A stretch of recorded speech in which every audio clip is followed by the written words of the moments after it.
आप सभी को नमस्कार।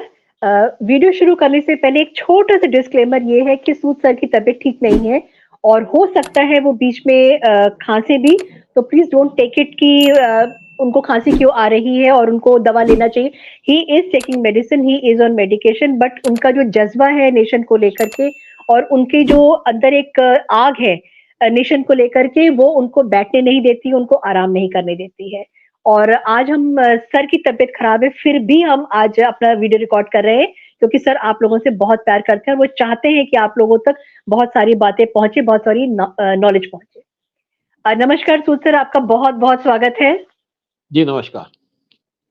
आज मैंने वीडियो थोड़ा सा अलग तरीके से शुरू किया है, लेकिन क्योंकि मुझे बताना बहुत जरूरी था, क्योंकि कमेंट सेक्शन में कई लोग लिख भी देते हैं बहुत सारी बातें जो कभी कभी बहुत हर्ट करती हैं, पिंच भी करती हैं कि इतनी मेहनत आप करते हैं, एक एक दिन में कितने सारे वीडियोस आप शूट करते हैं, उसके बाद भी लोग का कुछ ना कुछ कंप्लेंट्स रहती ही रहती हैं। Coming back to the topic Sood sir, PDP की जो प्रेसिडेंट है महबूबा मुफ्ती, उन्होंने अभी अपने फादर की 8th डेथ एनिवर्सरी पे एक बड़ा अजीब सा स्टेटमेंट दिया। उन्होंने बोला कि गवर्नमेंट अगर नॉर्थ ईस्ट के मिलिटेंट से बात कर सकती है तो जम्मू कश्मीर के लोगों को जेल में क्यों बंद करके रखा है उनको एज अ मिलिटेंट। आप इसको कैसे देखते हैं? देखिए, जो नॉर्थ ईस्ट के मिलिटेंट्स हैं वो मिलिटेंट्स हैं, उनकी कोई डिमांड्स हैं, उनकी कोई रिक्वायरमेंट्स हैं, क्योंकि नॉर्थ ईस्ट को बहुत सालों से निगलेक्ट किया गया, वहाँ पे कोई डेवलपमेंट नहीं की गई और इसीलिए वहाँ पे प्रॉब्लम है। वहाँ पे रोड्स नहीं थे, वहाँ पे ब्रिजेस नहीं थे, वहाँ पे आप समझिए कि कोई टूरिज्म नहीं था, जबकि बहुत खूबसूरत जगह है वहाँ पे, और वहाँ पे कोई इंडस्ट्री नहीं लगाई गई। हमारे सक्सेसिव गवर्नमेंट से नॉर्थ ईस्ट को बहुत निगलेक्ट किया, लेकिन रिसेंटली इंडिया ने एक एग्रीमेंट साइन किया अल्फा के साथ, जो एक सेपरेटिस्ट ग्रुप था, टेररिस्ट ग्रुप था, मिलिटेंट ग्रुप था असम का, और एग्रीमेंट के अंदर जो उनकी डिमांड्स थी बहुत सी मान ली गई और कुछ को दरनकार कर दिया गया, जो हमारे कॉन्स्टिट्यूशन के हिसाब से एक्सेप्टेबल नहीं थी। और इसीलिए आज महबूबा मुफ्ती बहुत ज्यादा परेशान है कि नॉर्थ ईस्ट के मिलिटेंट के साथ आपने एग्रीमेंट कर लिया और जो टेररिस्ट हैं जम्मू एंड कश्मीर के, उनसे आप बात नहीं करती, वो इनको सिविलियन कहती है।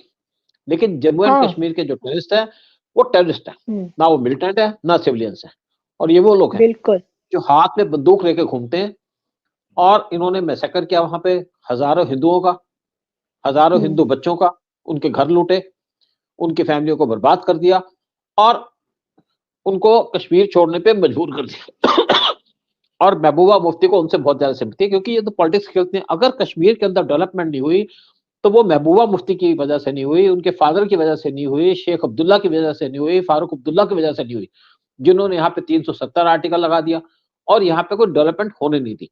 अब वहां पे डेवलपमेंट हो रही है तो मिलिटेंसी भी कंट्रोल की जा रही है, लोगों को नौकरियां मिल रही हैं, और महबूबा मुफ्ती इसलिए परेशान है कि उनकी वहां पे जो राज था या जो रूल था, वहां पे जितना नुकसान हुआ कश्मीर का किसी को नहीं हुआ। और लेकिन यहाँ पे लोगों को बरगलाना चाहती है, ये बताना चाहती है हमने बड़ा अच्छा काम किया।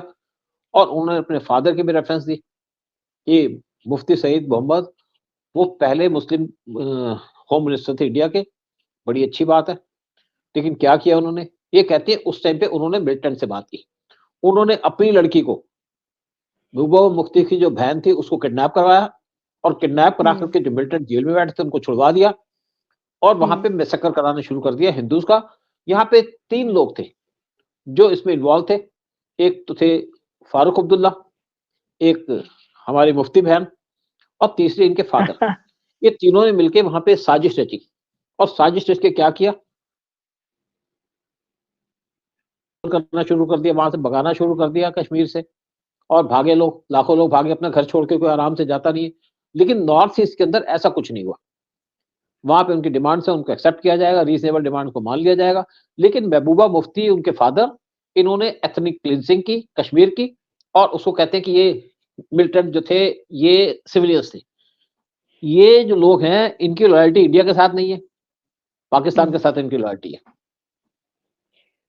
लेट मुफ्ती का जो उनके फादर है मुफ्ती साहब, लेट मुफ्ती साहब, उनका एक स्टेटमेंट भी आया था जिसको उन्होंने कोट किया है महबूबा मुफ्ती ने। उन्होंने कहा था कि वो एक हीलिंग टच देते थे और वो क्या करते थे कि दिल से लगाकर रखते थे सबको, और उनके मतलब मिलिटेंट्स को वो अपने कहते थे हमारे बच्चे हैं, जो कि बरगला दिए गए हैं नेबरिंग कंट्री, मतलब पाकिस्तान ने उनको बरगला दिया गया, इसलिए वो ऐसे हो गए, नहीं तो वो हमारे ही बच्चे हैं। मतलब कोई आके मैसेकर कर रहा है, मारकाट मचा रहा है, तो वो हमारा बच्चा कैसे हो सकता है? देखिए वो इनके बच्चे थे और नेचुरली बात है, बिल्कुल ठीक कह रहे हैं, इनके ही बच्चे थे। इन्होंने वहाँ मिलिटेंसी लाए, कोई बाहर से नहीं लेके आया। पाकिस्तान को तो आप ब्लेम करते हैं, पाकिस्तान कौन होता है? ये मुफ्ती या अब्दुल्ला, हुँ, ये वहाँ पे मिलिटेंसी लेके आया कश्मीर के अंदर, और कोई नहीं लाया। अगर ये बिल्कुल। सीरियस होते या ये केयर करते सबकी, तो बात दूसरी थी। और यही लोग हैं जिन्होंने वहाँ पे हिंदुओं को भगाया, हिंदुओं का मैसेकर किया। आपने फ़िल्म देखी होगी द कश्मीर फाइल्स, उसमें यही दिखाया गया हाँ। कि कैसे वहाँ पे मैसेकर किया लोगों का, और वो तो सिर्फ 1% दिखाया गया। मिलिटेंसी लेके कौन आया कश्मीर के अंदर?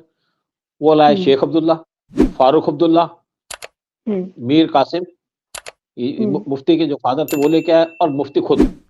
जो पुलवामा अटैक हुआ कश्मीर के अंदर, वो मुफ्ती के टाइम पे हुआ। ये वहाँ की चीफ मिनिस्टर थी, और तभी बीजेपी ने इसको गद्दी से उतारा, और वहाँ पे आर्टिकल 370 हटाया, और उसके बाद वहाँ पीस आ गई। और इनको प्रॉब्लम ये है कि अब हिंदू वहाँ पे क्यों सेफ है? क्यों हिंदुओं पे अटैक नहीं किए जा रहे? क्योंकि जो मिलिटेंट थे हुँ, उनको मारा जा रहा है, और ये मिलिटेंट कोई जो मिलिटेंट थे वो टेररिस्ट थे, और इनको कौन सपोर्ट कर रहा था? ये कहते हैं इनको पाकिस्तान सपोर्ट कर रहा था।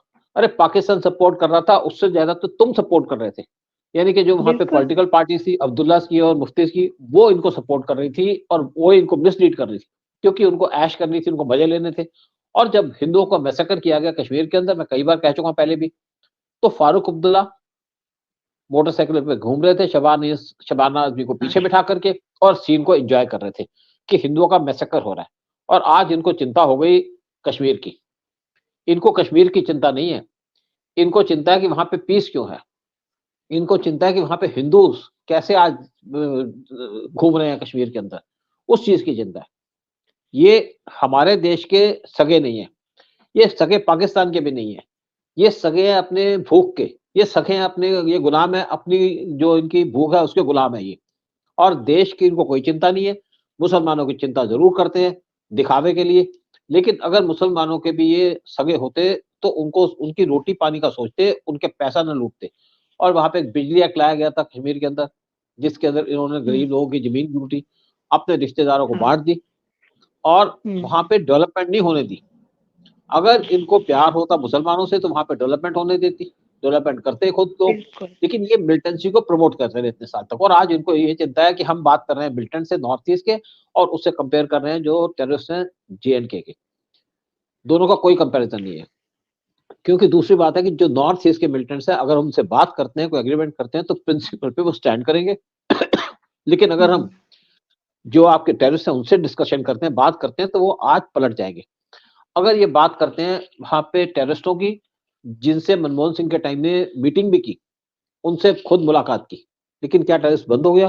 क्या टेररिज़्म बंद हो गया कश्मीर के अंदर? नहीं हुआ, क्योंकि इनको कश्मीर के अंदर पीस नहीं चाहिए। इनको चाहिए डिस्टर्बेंसेस, डिस्टर्बेंस होने से इनकी हुँ, इनकम बढ़ती है, इनका पैसा बढ़ता है, इनको जनरेट होती है इनकम, और उसपे ये ऐश करते हैं। 5 स्टार होटल में घूमते हैं, जितने वहाँ पे सेपरेटिस्ट हैं, सबके बच्चे पढ़ते हैं फॉरेन के अंदर, लेकिन आम हुँ। कश्मीरियों के लिए कुछ नहीं है वहाँ पे कश्मीर के अंदर। मुझे लगता है जैसे कि अपनी राजनीति के लिए, अपने पॉलिटिक्स के लिए, अपनी गद्दी के लिए, अपनी पावर के लिए, अपनी ग्रीड के लिए, इन लोगों ने हिंदुओं की लाशों पे अपनी रोटियां सेकी हैं। वो रोटियां ठंडी हो गई हैं, उसको वापस वो इग्नाइट करना चाहते हैं ताकि उनकी रोटियां फिर से सिक सके और वो पॉलिटिक्स में अपनी एक जगह फिर से बना सके। मतलब ये बहुत शेमफुल है। महबूबा महबूबा मुफ्ती का ये जो स्टेटमेंट आया है और अपने फादर की डेथ एनिवर्सरी को उन्होंने बोला, एक तरीके से भड़काने की भी कोशिश किया है, मुझे लगता है देखो, उन्होंने। आज आज तक हमारी कंट्री के अंदर कोई मुस्लिम हमारा होम मिनिस्टर नहीं बना, और पहला मुस्लिम हुँ, होम मिनिस्टर बना था, और उसके टाइम में हुँ, वहाँ पे लाखों हिंदुओं को कश्मीर से बाहर निकाला गया। ये बिल्कुल। मुफ्ती के फादर जब वहाँ पे चीफ मिनिस्टर होम मिनिस्टर थे, तभी वहाँ से निकाले गए। उस टाइम पे फारूक अब्दुल्ला बैठे थे गद्दी पे जे-एंड-के की, और इन दोनों की कॉन्स्पिरेसी के साथ वहाँ पे हिंदुओं को भगाया गया, मारा गया, उनके बीवी बच्चों का कत्ल किया गया, और हिंदुओं की प्रॉपर्टी को लूट लिया गया। लेकिन आज इनको चिंता है मुसलमानों की, हिंदुओं की चिंता नहीं है, ना, जो बिल्कुल वहाँ से नहीं। भगाए गए। और ये कहते हैं इनसे हुँ, बात की जाए, इनसे बात कोई की नहीं जाएगी। और क्यों इनसे बात करें? हुँ, इनसे पाकिस्तान बिल्कुल। बात करे, क्योंकि पाकिस्तान की स्टूज है। और अगर मुफ्ती को चाहिए कि कश्मीर में पीस हो, तो इनके फादर की तरह इनको चाहिए पाकिस्तान से बात करें कि आप यहाँ पे पीस लाओ, नहीं है तो ये पाकिस्तान चले जाएं, हमारा तो भला ही हो जाएगा दोनों तरफ से। लेकिन ना तो पाकिस्तान मानेगा ना ये मानेंगे, है नहीं। और देखिए ना, अभी जैसे वो यात्रा थी, कौन सी यात्रा थी जिसके ऊपर इनकी स्टेटमेंट आई थी कि ये यहाँ पे क्यों काम किया जा रहा है? जो कौन सी अमरनाथ यात्रा यात्रा पे? पे अभी रिसेंटली क्या हुआ कि अमरनाथ यात्रा के ऊपर वहां पे लोग जा रहे थे, हाँ, है ना। तो वहां पे इन्होंने बस सर्विस स्टार्ट कर दी, यानी कि रोड बना दिया अमरनाथ यात्रा तक। इनको उसमें भी दुख परेशानी हो गई कि रोड क्यों बना दिया। उससे कहा कि यहाँ की का सिस्टम खराब हो जाएगा, यहाँ की इकोलॉजी खराब हो जाएगी। और हिंदुओं को कहते हैं, हिंदुओं को तो आदत है कि उनको अगर अपनी पूजा की जगह में जाना है तो पैदल जाए, क्यों जाए भाई। अगर रोड नहीं है तो पैदल जाएंगे, लेकिन अगर रोड बन गए तो हम रोड से जाएंगे। देखिए पहले क्या था, माता वैष्णो देवी जाने के लिए बड़ा डिफिकल्ट रास्ता होता था। धीरे धीरे गवर्नमेंट ने वहां पे डेवलपमेंट की, तो रास्ते को सिंप्लीफाई किया गया। अब लोग वहां खच्चर पे भी जाते हैं और पैदल रास्ता भी अच्छा बना दिया गया। फिर वहां पे ट्रॉली स्टार्ट कर दी गई। फिर वहां पे इवन आपके देखिए कि हेलीकॉप्टर सर्विस प्रोवाइड की गई, ताकि जो लोग वहां पे यंग ना जा सके, बुढ़ापे में जाए तो उनको हेलीकॉप्टर से जा सके, और उन्हीं के लिए फैसिलिटी बनाई गई है। भाई अगर आपको हज में जाना है सऊदी के अंदर, तो आप क्यों एयर जाते हैं? क्यों नहीं आप छोटी छोटी नाव में घूम करके सी के रास्ते से सऊदी में जाएं, वहां पैदल जाएं। आपको अपना तो आराम पूरा चाहिए, लेकिन हिंदुओं को मुश्किल रहे, इसी पे काम करते हैं। और अगर ये हज जाना चाहते हैं, अपना एक पाप धुलना चाहते हैं, तो उनको चाहिए कि छोटी सी बोट ले और चले जाए सऊदी के अंदर। डूब गए तो तब भी देश का भला होगा, और चले गए तो वापस आने का इनको रास्ता नहीं मिलेगा। लेकिन हिंदुओं को आराम हो जाए, इससे इनको तकलीफ होती है। ये है मुफ्ती, और यही अब्दुल्ला है। सही बात है सर, क्योंकि एक उनके हैं फारूक अब्दुल्ला जो कहते हैं कि भाड़ में जाए कश्मीर, और उसके बाद में महबूबा मुफ्ती का इस तरीके का स्टेटमेंट आना, तो मतलब इन लोगों को जो कहते हैं ना इकोलॉजी जो है वो कश्मीर की नहीं, इनकी पॉलिटिक्स ही खराब हो गई है, और इसी चीज की इन लोगों को तकलीफ हो रही है क्योंकि कुछ कर नहीं पा रहे हैं ये लोग। बस वही बात है। बिल्कुल सही बात है सर।